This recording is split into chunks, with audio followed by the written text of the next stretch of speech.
Good morning. It's September 24, 2024. We're critiquing the news. The article on your screens from the Cairns Post, and it's titled Economic Misery on Rates and Inflation.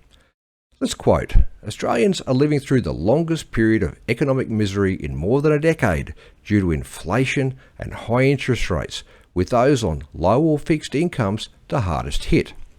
Most people don't know this, but only governments can create inflation, and both branches of the Labor-Liberal Uni Party are responsible for inflicting the inflation misery on all Australians, but most especially on the unemployed, the sick, the disabled and the elderly.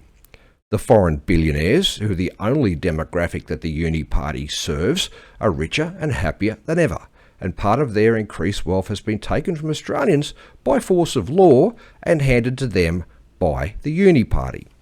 Economics is called the dismal science, and that's partly because modern economists don't understand it due to the insidious influence of Keynesian brainwashing by the thoroughly corrupt university industrial complex.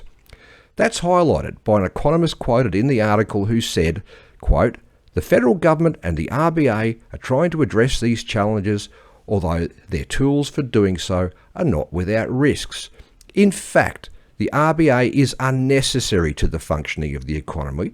We got by just fine without it. We don't need it now. It only benefits foreign billionaires. It's merely a convenient scapegoat for corrupt politicians, and we should shut it down as a priority."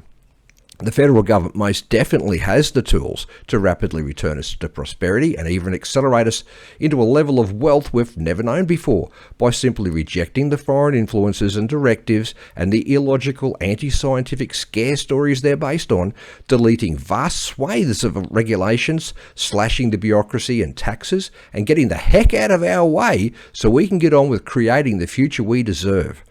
They won't, of course, because they're not working for us. They're working for foreigners, they're working against our will, which means they're traitors and they're committing treason in office. If we want the prosperity we rightly and richly deserve, we need to get these Uni Party traitors out of our parliaments.